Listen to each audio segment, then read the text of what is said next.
Maybe it was Southern heritage, the honor of a family name, or Christian conviction, or perhaps I just needed to prove something to myself. More than likely, it was a combination of ingredients that motivated me to confront the social justice warriors staging a non-stop sit-in below the Silent Sam statue at UNC Chapel Hill. The statue itself, depicting a student enlisted in the Confederate Army, had stood for 104 years, originally erected in honor of the 50th anniversary of the beginning of the war between the states and paid for by fundraisers sponsored by the United Daughters of the Confederacy and university alumni. Though the soldier depicted carries a rifle, it was nicknamed Silent Sam since the Canadian sculptor John Wilson purposely did not include a cartridge box on the soldier's belt, making it impossible to fire the figurative weapon. Sam stands to this day by the Battle Vance Pettigrew Building facing north, a symbol of the university's students who withdrew from their studies in order to protect their homes, state, and country. The protesters had already been on campus for a week before I decided to engage them. Listening to local media outlets praise their noble stand made me feel sick. I found myself angry with each new report. Is this the America I live in now, where trashing the reputation of brave men defending their homes is considered heroic? What will it mean for my children to grow up in a world where duty, honor, and sacrifice are no longer sacred? I had already been offering up my grievances and advice to the most efficient complaint department I knew of, Facebook. And then something happened. Conviction set in. I knew I could write social media posts all day, but the protesters would likely never see them, and if they did, they would probably not be convinced by my arguments. I would just be another faceless man behind a screen shining a spotlight on their immaturity and causing resentment toward myself. I would be accomplishing nothing except to solidify their already full-headed notions. What they needed to see in me was the same thing that I needed to see in them, worth. They were not, as my previous pattern of thought suggested, the enemy, though they were being used by him, and I was not their enemy. A plan formed in my mind. I would give myself an opportunity to view the protesters as men and women made in the image of God. I would look into their eyes and see humanity, even if they could not find humanity in the heroes of traditional Christian America. I could only hope that, as we interacted, something inside of them would recognize the same intrinsic worth in myself. And so I set out, on a Sunday afternoon with 2 large packs of sports drinks in tow. I knew the old adage, you attract more bees with honey than with vinegar. Now it was time to put it to the test. After all, it was better than sitting at home angry. As I approached the Confederate monument, I could see about 15 or 20 people loitering in the shadow of Silent Sam. There were a few older folks and a few minorities, but most of the protesters were young Caucasians, not much younger than myself. The area surrounding the statue was fairly messy, and among other signs attached to the base hung a large black sheet of fabric with white lettering covering up the interpretive plaque. The sign read, "We will not be intimidated by Silent Sam." 2 smaller signs contained the messages, "No hate and no fear." I walked past a male guitarist singing protest songs toward 2 student-aged females sitting on a bench. I proceeded to ask if they and their friends would like some Gatorades, and seeing as the temperature was so hot. They were both appreciative and kind, doubtless mistaking me as a supporter of their cause. I asked one of them to take a picture of me in front of the statue, which she was more than happy to do. I then inquired as to who the organizer of the protest was. They both pointed to a young student seated on a bench with 5 or 6 fellow students perched around her in a circle. I approached the group with more excitement than trepidation. The organizer was the same person I had seen on a local news broadcast the evening before. Perhaps I could reason with her, I thought. They look harmless enough. I interrupted the discussion to ask where I could place the sports drinks I had brought for them. She thanked me and motioned toward a table behind her. I set the drinks down and made my first move. "Would you mind if I sat with y'all and asked a few questions?" The organizer warmly replied, "Of course, discussion is what we're all about," as she moved over to make room for me on the bench. Smiling, I accepted the offer. I could feel the anticipation as the group silently waited for what I had to say. I started with an open-ended question. "Why are you all protesting this monument? I know what the news says, but what is your personal motivation?" A skinny-looking young man with a fair complexion suspected something. He stared into my eyes and, in a condescending tone, challenged, "What do you think we are protesting?" I gently responded, "I assume racism." He verified my answer, nodding his head in agreement. I followed up my inquiry.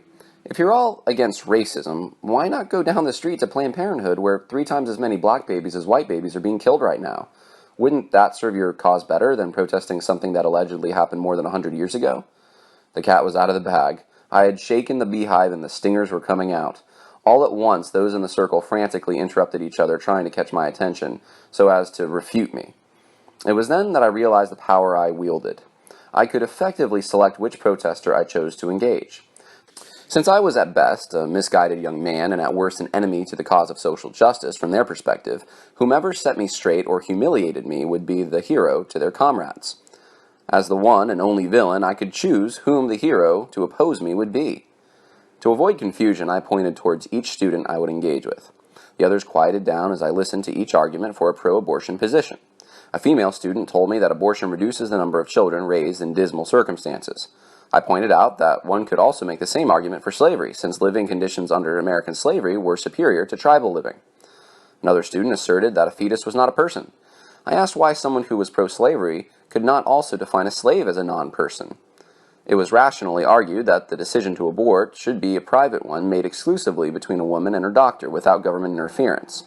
I inquired why the decision to own a slave could not be also a private one made between a slave master and a slave trader. My intention was to use the protesters' cartoonish conception of slavery against their sunshine and roses view of abortion, thus hopefully encouraging them to second-guess their ethical system. It seemed to be working. At least they were running out of arguments, or so I thought. One of the more memorable moments of the whole encounter came next. A male student asked me, "What if I go out one night, get drunk, forget about protection, and have sex with a girl I don't know? I don't want her to be punished with a baby." I wanted to cry. "There is a better way," I encouraged him. "My wife and I are Christians. We chose to abstain from having sexual intercourse until we said our marriage vows over a year ago. If we had an accident, our child would be born into a stable home with two parents who loved each other." It was like the world had stopped. A miracle had occurred. A full second of silence. The look in the young man's eyes told me that he had no idea what I was talking about.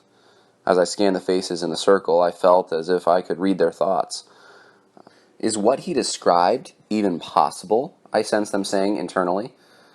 "Who does that anymore?" their awkward expressions seemed to query. Out of the corner of my eye, I could tell the pale-looking man was visibly angry. Years ago, a street preacher told me about how he used hecklers to draw a crowd. Engaging with a bully draws an audience and spreads the message, especially as listeners contrast the message of the bully with that of the preacher. Bullies aren't generally looked upon favorably.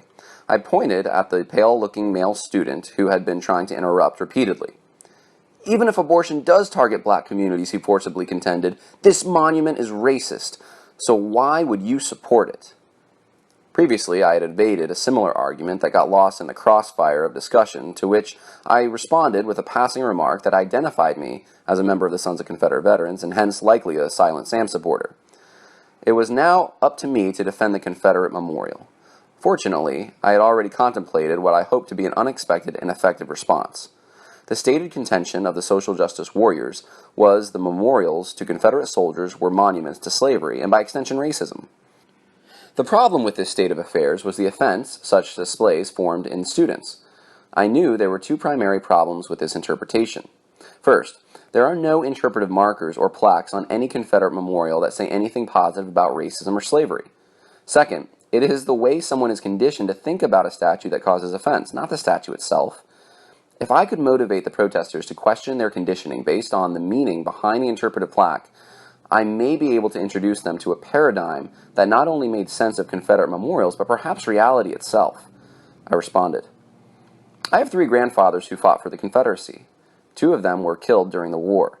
They were dirt poor farmers, owned no slaves, and had a choice to make. Either defend their families, homes, and property, or watch them get destroyed by federal troops.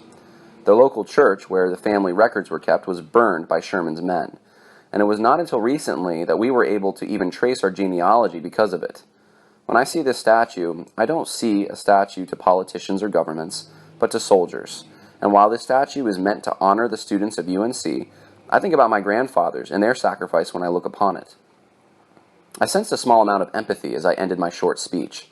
Millennials, such as myself, are accustomed to associating victimhood with virtue. To even ponder the plight of a Confederate soldier in victim terms was an immense accomplishment toward challenging their conditioning. Not everyone was positively affected, however. The student who had challenged me was gaining color in his previously pale face. He started rambling about the article in The Atlantic on Robert E. Lee. I informed him of Dr. Brian McClanahan's refutation of the article.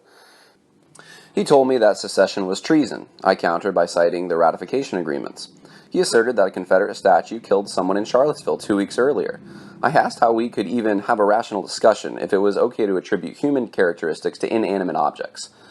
This particular argument he did seem to realize was not a very advantageous one, but not to be undeterred, he moved on to yet another attack. Alexander Stephens, the vice president of the Confederacy, believed whites were superior to blacks.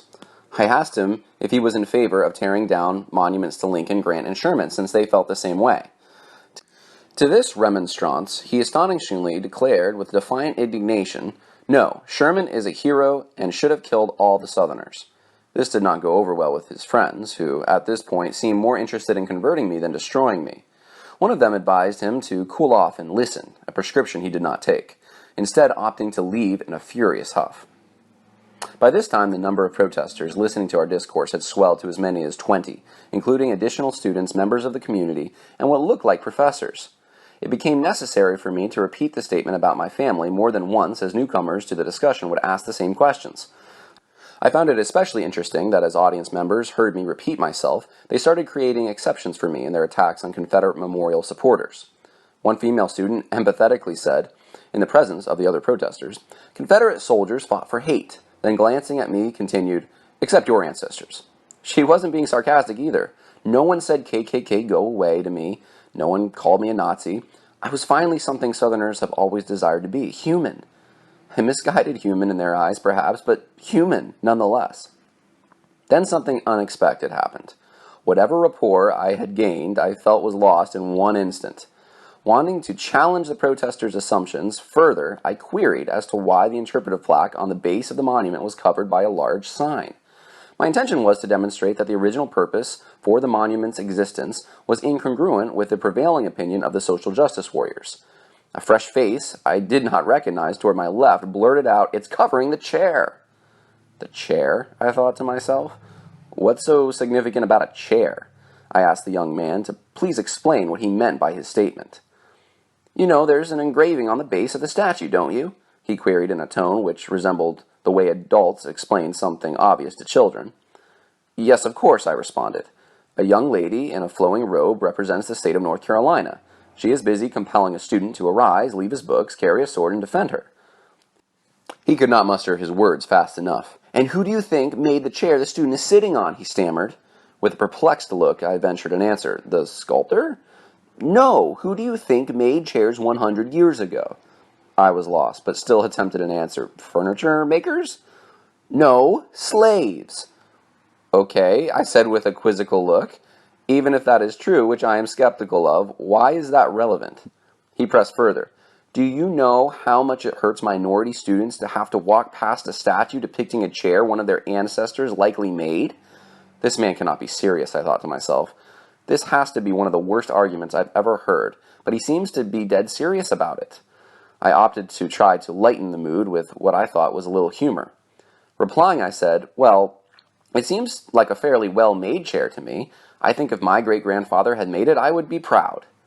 Little did I know, but I was starting to dig my own grave with some of the students as my refusal to take the argument before me seriously came across as insensitive. "Slaves built this entire campus," the young man cried in an elevated tone. I made what I perceived to be my checkmate move. "So why don't we tear down the entire campus while we're at it?" I thought I had won, and perhaps in a few of the protesters' minds I had. But what came next knocked me off my figurative feet. Standing behind the circle was a middle-aged woman with blonde hair.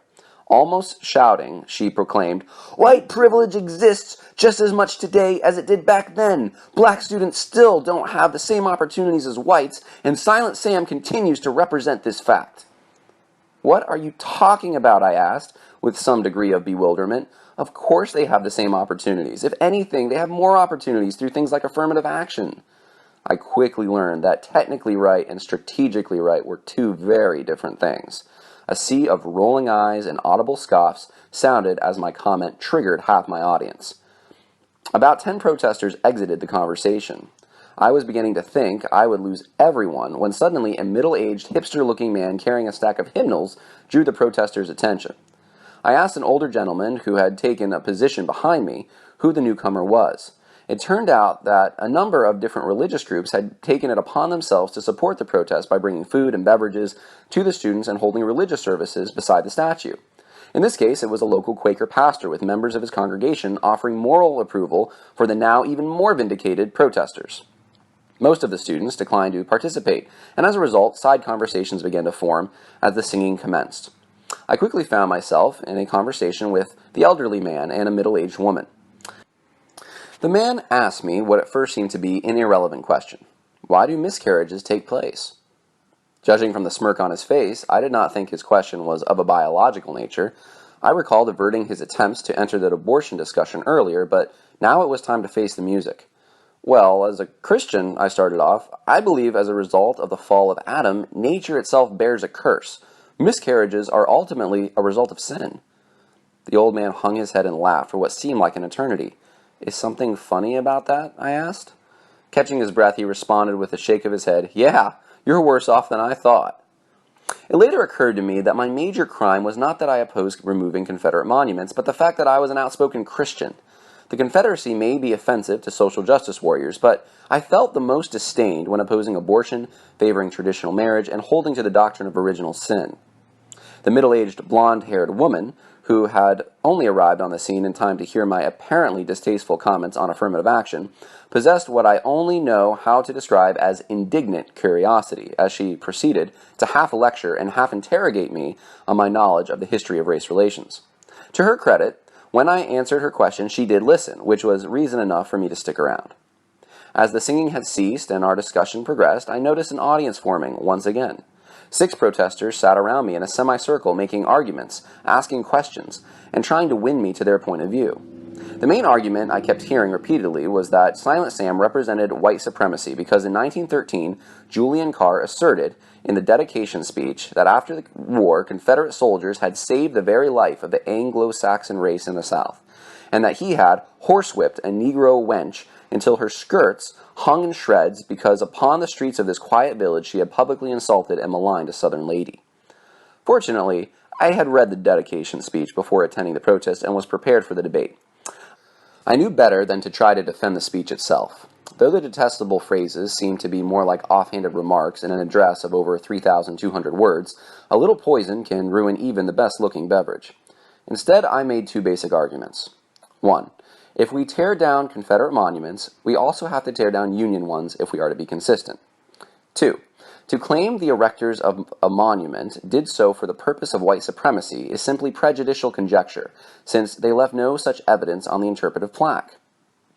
After agreeing with the group that Julian Carr's comments were repulsive, I proceeded to ask why the Union garrison did not help the poor, half-beaten black lady. Looking around at confused looks, I explained, if you keep reading the speech, after the portion about him whipping the black woman, it says that she rushed for protection to these university buildings, where was stationed a garrison of 600, I actually misspoke, though no one noticed, it was actually 100, Federal soldiers. Carr goes on to say that he performed the pleasing duty, i.e. whipping her, in the immediate presence of the entire garrison. To some defenders of Dixie, my method may have appeared rather curious. Why would I begin my response by highlighting the dreadful nature of the very affair the protesters are using to bring down this monument? It's rather simple, actually.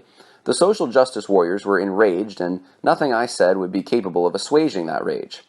What I could do, however, is try to channel their rage, and in so doing, show where such anger would lead. The Christian apologist Francis Schaeffer called this form of argument taking the roof off, since it is meant to expose a bad argument by showing its unseen related consequences. I followed up my statement with a question. Why would the Union garrison fail to punish Mr. Carr? The middle-aged woman confidently spoke. It was a racist time in our country's history. That's why this monument must come down. There it was, I thought with exhilaration, an acknowledgement that federal troops may also have possessed racist tendencies. I saw my opening and I went for it. I believe you are right. This monument was erected during the Progressive Era, when Birth of a Nation was popular and Otabanga, an African pygmy, was on full display in the Monkey House at the Bronx Zoo. The North's treasure of counterfeit virtue was losing money fast. I continued. In fact, if we take a look at Abraham Lincoln and some of the early Republican Party's state platforms, we will see a great many racist statements there as well. No one seemed to want to argue these points with me. If anything, there was agreement. So I determined to drive my argument in all the way with a question. If we are going to take this monument down, should we not also take the Lincoln Memorial down? Turning my gaze to a curly, brown-haired student on my right, I heard, "Isn't your argument a slippery slope fallacy?" "No," I started off. "A slippery slope would be if I told you that taking this monument down would also mean we necessarily would take the Lincoln Memorial down. What I'm saying is the same argument you are using to take this monument down could sufficiently be used to take the Lincoln Memorial down." The point seemed to have gotten through. He followed up with another question. "Okay, so let's take the Lincoln Memorial down, but first, let's take this one down. Do you agree?" "No," I answered, once again with a half chuckle. "I'm not really for taking either down." "But clearly you admit that they're both racists, don't you?" the curly-haired student pressed. "No, I merely stated that if you charge Silent Sam with the crime of being erected for the purpose of white supremacy, you could also charge the Lincoln Memorial with the same crime." "But Silent Sam was erected because of white supremacy. Didn't you hear what Julian Carr said?" the young student shot back. One of the things I noticed when I first arrived at the protest was that select quotes from Julian Carr's speech were readily available, while the interpretive plaque was purposely covered up. I now had an opportunity to use this circumstance to further my second major argument. "Let me ask you a question," I gently stated. "Do you know there's an interpretive plaque underneath the sheet covering the monument's base?" "Yes," the curly-haired student replied, wondering where I was going. "Do you know what the plaque says?" I inquired. None of the 6 protesters surrounding me seemed to know. "It's a shame we cannot just read it right now, isn't it?" I said with a smile that betrayed a hint of sarcasm. Picking up his phone, the curly-haired protester proclaimed, "I got it here. It says, 'To the sons of the university who entered the war of 1861 to 65 in answer to the call of their country and whose lives taught lessons of their great commander that duty is the sublimest word in the English language.'" "There you have it," I announced. "Duty. Duty is the reason the Silent Sam Memorial was erected." "Then why was it put up in 1913 when black people were being lynched around here?" the middle-aged woman frantically declared. My retort was direct. The South was poor after the war, and it took years to save up enough money to erect many of these monuments. They were erected by the children of those who came home injured or did not come home at all in an effort that future generations would not forget their sacrifice. The discourse took a turn at this point, and rather than discussing the interpretive plaque, we conversed about the merits of nationalism, sacrificing for one's country, and the curly-haired student suggested I read A People's History of the United States by Howard Zinn. When we finally came back to the subject of the monument, I asked my first setup question. "Where do you think the best place to go would be if you wanted to know what this monument stood for? Don't you think the interpretive plaque would carry the intentions of the erectors more accurately than anything else?" I could sense frustration mounting in more than one of the protesters. The middle-aged woman's face turned red again. "Why don't you get it?" she rang in defiance. "These men were racists. This monument was meant to intimidate blacks. It was a racist time. It offends black students. We need to take it down." Figuratively speaking, it was now time to set my argument's phaser from stun to kill. If the purpose of the monument was to intimidate black people, then why didn't the erectors simply put racially offensive statements on the interpretive plaque? Like clockwork, the elderly man quickly replied, "They're not going to put something like that out there for people to read. No one would accept it if that was the reason." "So you mean to tell me that in a thoroughly racist culture, the racists who erected this monument were not able to print a racist message on the interpretive plaque because it would offend all the racists?" I admit, exposing the foolishness of this position did cause me to feel my oats, perhaps a little more than I should have as a Christian. For the second time that afternoon, there was a small moment of silence. The elderly man looked temporarily paralyzed, trying to think of how to respond. In the meantime, a student to my left asked me why I would not want the monument to come down given that it offends people. I answered her question, but deep down I knew the reason for my coming was complete. I informed her that there were people like me who would be offended if it came down. I also said that the reason for such offense is not because of the monument itself, but because of how some people are conditioned to think about the monument. I made it clear that I would rather help correct the conditioning than rip down a piece of history. After this, it was getting dark, and I rose up to say goodbye to my newfound friends. As the crickets were chirping and the lightning bugs flashing, I shook the hands of 5 of the protesters who were left speaking to me, with one of them offering me a hug. I gave each of them a card with my blog address on it, which contained some of my writings on Southern history and, most importantly to me, a Christian gospel presentation. No one refused my cards. As I made my way past tables of food and students studying in lawn chairs, I noticed two protesters, one male and one female, who were part of the earlier conversation that afternoon. Walking up to them, I offered my cards, which they readily accepted, and then an unexpected thing happened. Both of them profusely thanked me for coming and proceeded to compliment me.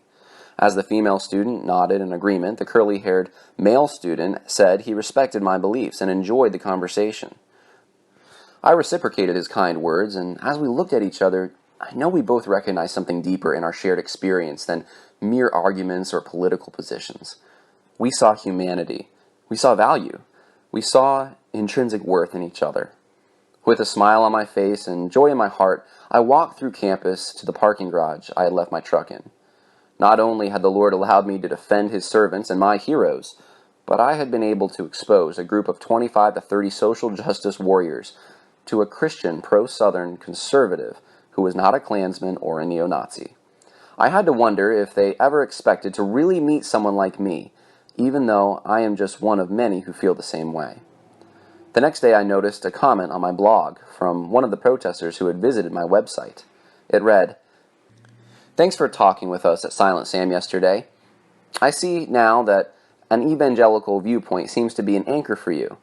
I grew up mostly in a Presbyterian church, but my dad's death changed all that. Long story."